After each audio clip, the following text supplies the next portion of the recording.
Hello, my name is Lincoln, Program Director here at P3C Pro. Today, I want to talk about breathing and specifically a couple techniques that can help us enhance our breathing. Now, nasal breathing is one of the best things that we can do for our performance in the gym, athletic performance. It helps us stay focused. It can help calm us down. It helps our digestive system, and it really helps every other internal organ operate optimally. So breathing is, well, obviously it keeps us alive, but it is one of the greatest things we can do for ourselves when we're able to consciously breathe in ways that help enhance our performance. Now, myself as a trainer, I instruct my clients to count in breath cycles. So let's say you're doing an isolation hold. Rather than watching a clock and counting and watching it to like 30 seconds, you are going to count, you're going to focus internally, which is going to help the mind-muscle connection, and you are going to count breath cycles. One breath cycle. But many times when someone does not practice breathing, or they are not really, they haven't spent a lot of time consciously breathing, it can be challenging. And why? Because the diaphragm is a muscle in the body that is many times never worked.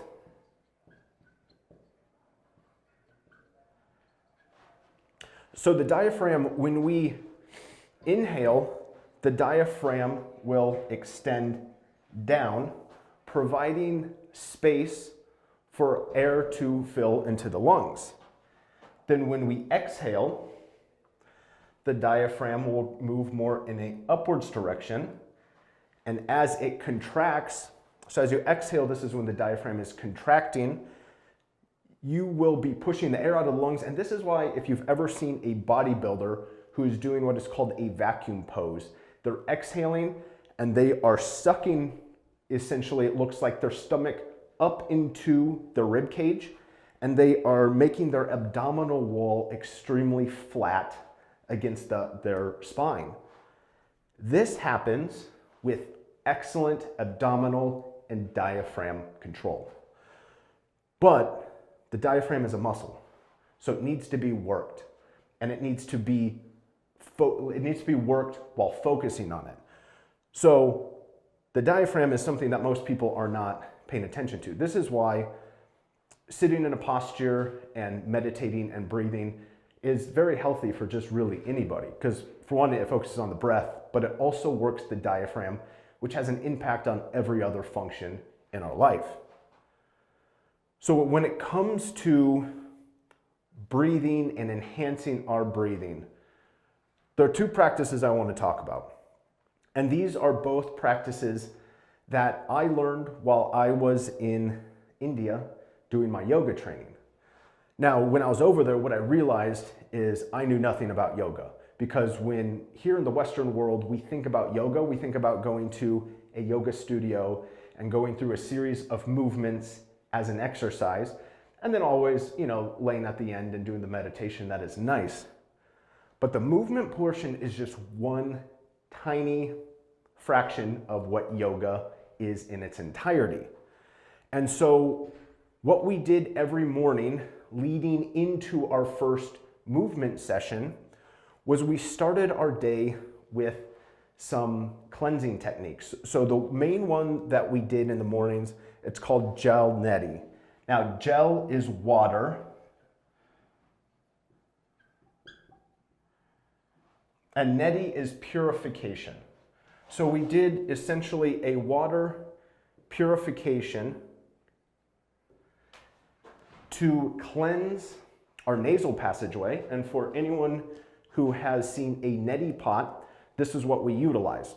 Now, we put warm water and a little bit of saline into it, and then you basically put it in one nostril, tip your head, and you let the water run up through your nasal passageway, down to the other side, and out the nostril. And what that is supposed to do, it's just supposed to clear the excess gunk out of your nose. So we do it one way. Then you would forcefully exhale through the nose to try to expel everything out of the nose that was still lodged in there. and then you'd go the opposite way. And you could kind of go back and forth. Typically we'd just use one pot, but you could use a couple depending on how much you needed.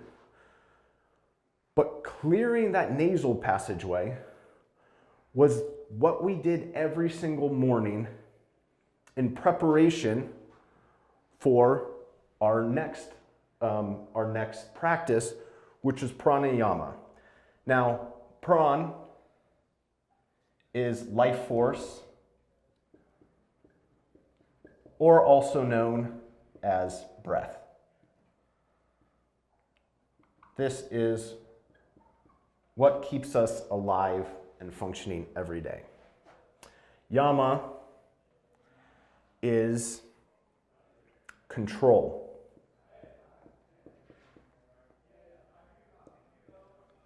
Then ayama, so you add this in here, that is enhancement.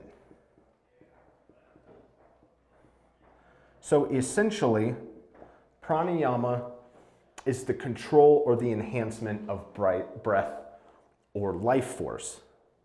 So this was the second practice that we did, and we would run through a series of different breathing techniques and different breathing exercises. Some breathing exercises are energizing, and they will provide you a level of focus. Some breathing exercises are meant to help you cool down and relax. The yogis believed that it does not matter what temperature you are in or what you're wearing, you can keep yourself either warm or cool. You can keep yourself warm in freezing temperatures by simply breathing. You can keep yourself cool in extremely hot temperatures simply by breathing.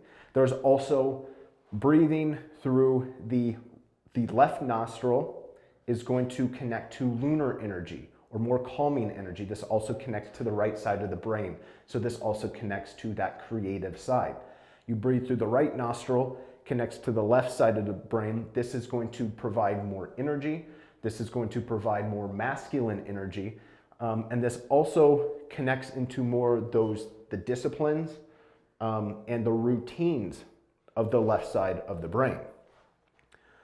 So utilizing different breathing techniques based off of what the goal is or where you are currently. So let's say for me, I am utilizing the Jal Neti and the pranayama prior to going into a workout. So obviously the Jal Neti, I'm trying to clean my nasal passageway so I can have a clear and strong breath. The pranayama, what I am doing prior to a workout is I'm going to do more energizing, more focused style breathing techniques. And then you move into the movement portion of a yoga practice, or for me, I'm going into the gym, but it's still essentially the same thing. So then when I walk into the gym, and now I am focusing on connecting my breath through movement, I have that clear nasal passageway. I am able to provide my body, my core. I have my diaphragm that is already warmed up and activated. It is all ready and connected. So when you're going through those exercises, you are really able to provide the mind and body your full potential. So again, breathing is probably the greatest tool that we have for so many different reasons. It is the one autonomic system that we can control. So like our heartbeat, we can't control. How our digestive system works, we can't control. Those are all autonomic systems within the body. Breathing, of course, we go to sleep, we automatically breathe. We do not have to focus on our breathing to stay alive, but we do have the ability to control our breathing, which is why it is such a vital tool and a vital component of how the mind and body connect. Because it really is, breath really is the conductor of the mind-body connection. So again, if you are interested in more information about the benefits of breathing, I would check out the book Breath by James Nestor, excellent book. There's also tons of peer-reviewed articles. Those are a real drag to get through, but there's tons of information out there on the benefits of breathing and what it can do for so many different purposes. But for someone who is just kind of looking to take either their gym performance to the next level, or maybe you need to focus on something within your career, or maybe you're having a hard time staying patient with friends or family members, utilizing specific breathing techniques for specific situations can help you emotionally regulate and keep your mind calm or clear and focused or energized, or whatever you need to take on each and every day in the best way possible. Thank you. I hope you enjoyed this information, and please give that Jal Neti and pranayama a try. And if you are interested in learning more about specific breathing techniques that you can utilize, please reach out. I would love to connect and kind of provide you some direction on some breathing techniques that could be useful for you.